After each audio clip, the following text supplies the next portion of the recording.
Her alarm goes off and she gets up to watch the morning news. Doesn't work no more but tells a lot of stories about you. Fala, meu amigo, graça e paz seja multiplicado em Cristo Jesus. No livro de Hebreus, capítulo 12, verso 2, está escrito assim: tenta os olhos fitos em Jesus, autor e consumador da nossa fé. Ele, pela alegria que lhe fora proposta, suportou a cruz, desprezando a vergonha, e assentou-se à direita do trono de Deus. Ou seja, fitando os olhos em Jesus, olhar somente para Jesus, autor e consumador da nossa fé. Ou seja, a nossa fé iniciou e a nossa fé se resume no próprio Senhor Jesus Cristo. Jesus, ele suportou a morte de cruz, ou seja, Jesus, ele teve como proposta objetiva o plano da salvação, e a sua morte na cruz foi o ápice do plano para que nós viéssemos a ser salvos, desprezando a vergonha, porque ele tomou sobre si os nossos pecados, ou seja, os nossos pecados são pecados que envergonham a santidade de Deus, mas ele desprezou por amor a nós. Assentou-se à direita do trono de Deus. Hoje ele está sentado à direita do trono de Deus. Quando nós falamos no nome de Jesus, tendo os olhos fitos em Jesus, nós vamos ver que o nome do Senhor Jesus Cristo, ele é diferenciado. Nós sabemos que o nome fala de autoridade, caráter e reputação. Quando nós falamos de qualquer nome, nós trazemos à tona a autoridade daquele nome, o caráter daquele nome e a reputação daquele nome. Nós sabemos que quando nós falamos em autoridade, qualquer pessoa, ao ser mencionada, ela é olhada dentro daquilo que ela proporciona dentro de uma autoridade. Pode ser dentro de um grupo, pode ser na sociedade e até mesmo no seio familiar. Por exemplo, no seio familiar, nós entendemos que existe pais e filhos, ou seja, dentro dessa organização familiar, nós já reconhecemos o pai como autoridade, por ser responsável de tudo que acontece no seio familiar. Nós falamos também que o nome de um indivíduo fala do caráter. O que é o caráter? Caráter são as decisões, caráter são as atitudes, caráter são os atos daquela pessoa, daquele indivíduo, ou seja, que faz-se ver nele o caráter, que faz-se ver nele uma interpretação o que realmente ele é, ou seja, a sua índole. É por isso que nós falamos que existe o bom caráter e o mau caráter, porque nós olhamos para os seus atos, para as suas atitudes e também para as suas decisões. E nós falamos também que existe uma reputação. A reputação é a história, o trajeto do indivíduo. Ou seja, quando nós olhamos uma coletânea, quando nós olhamos para um tempo, quando nós olhamos para uma história do indivíduo, nós podemos classificar, ou seja, aquela pessoa, se aquela pessoa é uma pessoa que tem uma inclinação para a mau índole ou uma pessoa que tem uma inclinação para um bem, ou seja, uma índole boa. Isso nós chamamos de reputação. Nós costumamos falar que nós não podemos estar com as pessoas de má índole, mas nós podemos falar que nós temos que estar perto, caminharmos com pessoas que têm uma boa índole. Ou seja, quando nós falamos em nome, nós trazemos à tona a autoridade, nós trazemos o caráter, nós trazemos a reputação daquela pessoa. Da mesma forma, quando nós falamos do nome do Senhor Jesus Cristo, nós vamos ver que ele tem toda a autoridade. O próprio Senhor Jesus Cristo falou: foi-me dado toda a autoridade nos céus e na terra. Quando nós falamos do nome de Jesus, nós falamos também do seu caráter, a sua boa índole, o seu objetivo, o seu plano salvífico, o seu amor ao próximo, ou seja, o seu caráter é um caráter impecável, um caráter que não pode ser comparado com o caráter humano. Ele é simplesmente aquele que está fora da regra, ele é aquele que realmente se doou para ou por amor ao próximo. E nós falamos da sua reputação.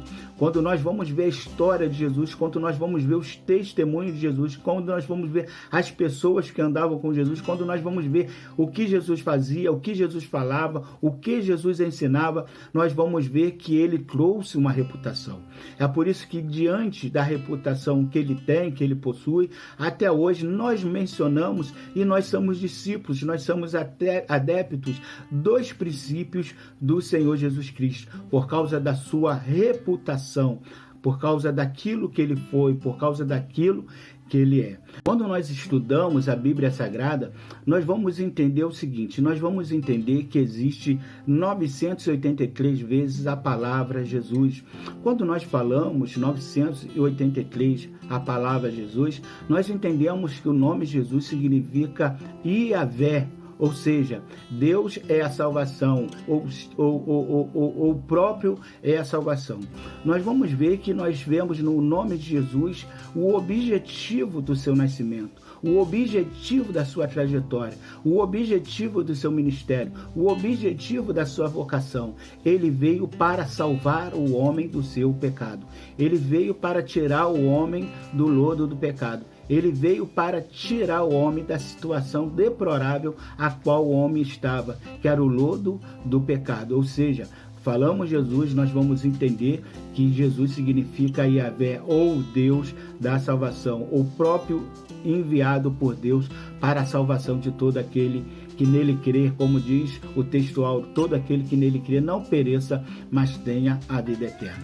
Quando nós olhamos para o nome Cristo, nós vamos ver que existe 571 vezes a palavra Cristo. Cristo já fala da do seu plano, Cristo já fala do seu objetivo, Cristo já fala da sua vocação messiânica, ou seja, nós estamos aqui, nós somos denominados como cristãos ou cristão. Por que cristão? Porque nós somos adeptos dos princípios de Cristo, ou seja, Cristo ele tinha um objetivo de anunciar, de falar as boas novas de salvação. É por isso que hoje, quando nós falamos o nome de Jesus, nós entendemos que nós estamos diante da própria salvação. Quando nós falamos do nome de Jesus, quando nós olhamos para Cristo, como nós olhamos para Cristo, nós vamos ver o plano da salvação, a sua morte, o seu envio, a sua forma messiânica, o prometido de Israel, o prometido desde o livro de Gênesis, que viria para tirar o homem do seu pecado. É por isso que João falou: eis o Cordeiro de Deus que tira o pecado do homem. Quando nós continuamos a estudar, nós vamos ver que existem os 4 evangelhos, ou seja, os primeiros 4 livros do Novo Testamento. Eles são Mateus, Marcos, Lucas e João. Esses 4 livros, eles são conhecidos por retratar, ou de uma forma mais explícita, falar da trajetória ou do ministério de Jesus. Mas o que nós nos apegamos mais é no Evangelho de João. O Evangelho de João é o 4º evangelho. É aquele que fala de forma mais simples, mais direta, mais íntima, mais amorosa, porque esse evangelho nós entendemos que é o evangelho que foi escrito para a sua noiva, ou seja, para a própria igreja. E quando nós olhamos para o Evangelho de João, nós aprendemos algumas coisas no Evangelho de João que nos faz admirarmos ainda mais o ser, o indivíduo, o Cristo, o Messias, Jesus, ou seja, aquele que é chamado Jesus. Por exemplo, nós vamos ver no capítulo 1 que ele é denominado o Filho de Deus, ou seja, no Evangelho de João, logo no primeiro capítulo, ele é chamado como o Filho de Deus, ou seja, mostrando a sua forma divina. No versículo 2, nós vamos ver que ele é o Filho do Homem, ou seja, mostrando como ele se colocou na forma de homem para vencer o pecado e mostrar a nós que nós também podemos vencer, porque ele, como homem enviado por Deus, venceu também o pecado e também nos ensina como vencer o pecado, mesmo estando debaixo ou subjugado ao pecado. Nós vamos ver no versículo 3 que ele é o mestre divino, ele é o Rabone, ele é o Rabi, ele é aquele que nos instrui, ele é aquele que nos orienta, ele é aquele que nos ensina. No capítulo 4 nós vamos ver que ele é o ganhador de alma, ou seja, ele veio para tirar a alma que estava sofrida, a alma que estava em angústia, a alma que estava em dor, para trazer para a salvação em Cristo Jesus. Nós vamos ver que no capítulo 5 ele é o grande médico. Nós entendemos que ele é aquele que sara, aquele que cura. Ele não só cura o corpo físico, mas também ele cura a alma, o homem da sua dor, o homem da sua angústia. Nós vamos ver que no capítulo 6 ele é o pão da vida, ele é aquele que alimenta.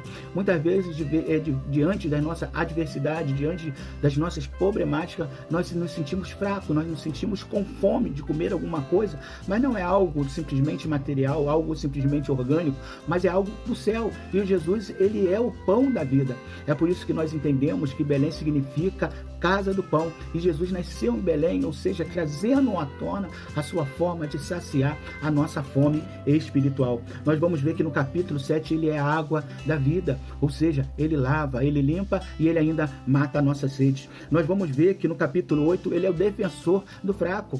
Nós, na nossa situação problemática, nós na nossa situação pecaminosa, nós estamos fracos, mas ele veio para nos defender. Ele sabia que nós não tínhamos condição nenhuma de chegar até Deus, mas através da sua morte, através do seu sacrifício, nós chegamos até Deus, ou seja, ele nos defendeu para que nós hoje viéssemos ser eleitos de Deus. Nós vamos ver que no capítulo 9 ele é a luz do mundo. Luz fala de verdade, luz fala de iluminação, luz fala de claridade. Hoje nós vemos realmente o que nós somos, hoje nós vemos realmente aonde nós estamos, hoje nós vemos realmente o que está em torno de nós. Isso nos dá a condição de nós fazer um autoanálise, um autoexame da nossa vida, e hoje nós temos condição de ver a Deus e ver também o pecado que impera muitas vezes na nossa vida, mas nós, quando percebemos o pecado, nós recorremos a Deus. Nós vamos ver que no capítulo 10 ele é o bom pastor, ele é aquele que nos leva para os pastos verdejantes, é aquele que nos guarda, é aquele que nos livra dos tormentos de uma noite, nos livra do tormento de muitas vezes estar que às vezes está em torno de nós, animais selvagens querendo sucumbir ou acabar com a nossa vida. Nós vamos ver que ele é o príncipe da vida. Quando nós falamos príncipe da vida, a Bíblia diz que ele veio para dar vida e vida em abundância. A Bíblia diz que ele foi o primeiro que ressuscitou dentre os mortos. Jesus, ele ressuscitou dentre os mortos. Dessa forma, nós também ressuscitaremos dessa morte, ou ressuscitamos dessa morte espiritual. A Bíblia diz que seu Espírito nos deu vida, nós somos vivificados através do Espírito Santo que habita ou que está em nós. Nós vamos ver que ele é o rei, ele reina na nossa vida, ele reina no nosso negócio, ele é o rei e nós somos o servo. Nós vamos ver que no capítulo 13 ele é o servo. A Bíblia diz que ele é o boi, ou seja, ele veio para servir, ele não veio simplesmente para ser adorado, mas ele nos serve, ele tem a humildade, ele tem a virtude de nos servir. Não que nós venhamos ou pensamos que somos alguma coisa, mas não, é a sua essência, é a sua virtude que nos faz, ou seja, que nos serve. Nós somos servidos hoje pela sua palavra, nós somos servidos hoje pelo seu ministério, nós somos servidos hoje pela sua graça, nós somos servidos hoje pela sua misericórdia. Se ele não fosse servo a ponto de estabelecer virtudes, se ele não servisse a nós, nós não estaríamos aqui para proclamar-o como Senhor das nossas vidas. Nós vamos ver que ele é o Consolador lá no capítulo 4. No capítulo 4 ele veio para consolar, para uma alma aflita, para uma alma angustiada, para um mundo sem luz, para um mundo em deserto, para um mundo em escassez, para um mundo em caos, para aqueles que não creem mais no homem, não creem mais na sociedade, não creem mais em governantes. Jesus veio para consolar e falar: eu tenho solução ainda, mesmo que a causa esteja perdida, mesmo que demore um dia, 2 meses, 3 meses, um ano, eu sou Jesus, eu sou aquele que vim para consolar. No capítulo 15 nós vamos ver que ele é a videira verdadeira, nós temos que estar nele. A Bíblia diz que nós temos que estar nele e sem ele nada nós podemos fazer. Nós vamos ver que no capítulo 16 ele é o doador do Espírito Santo. Hoje não está contido ou embutido em nós um espírito de derrota, não está embutido em nós um espírito de desânimo, não está embutido em nós um espírito de rebeldia, mas em nós está o Santo Espírito de Deus, doado pelo próprio Deus, para nos alegrar, para nos fortalecer, para nos animar a continuar fazendo a tão grande obra a qual ele tem nos chamado. Nós vamos ver que no capítulo 17 ele é o grande intercessor, ou seja, ele está à direita do Pai, intercedendo por nós. muitas vezes nós não temos força, muitas vezes nós não temos ousadia,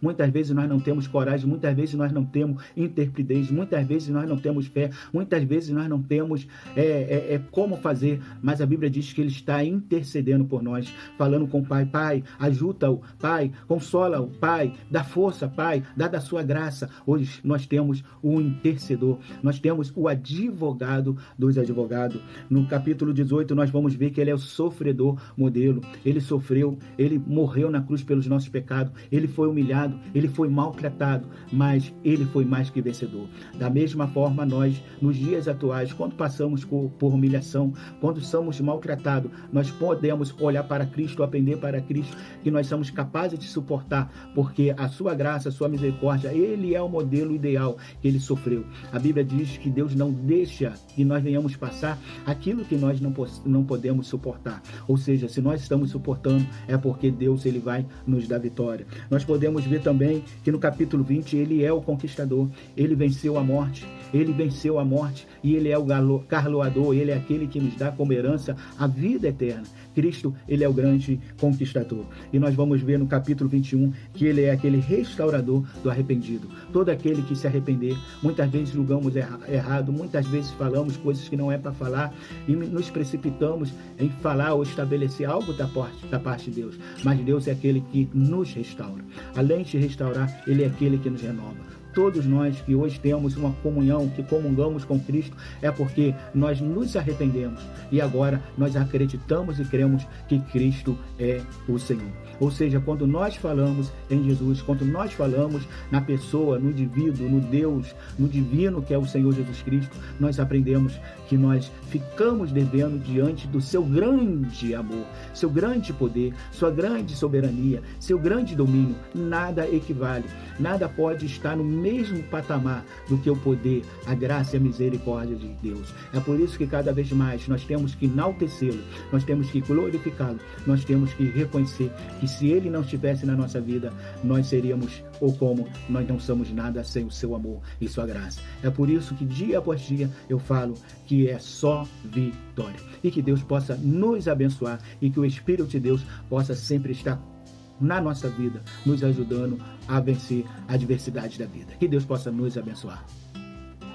Her alarm goes off and she gets up to watch the morning news. Doesn't work no more but tells a lot of stories about her youth. Drinks more lately, ain't got pills in many different colors too. Morning light is showing she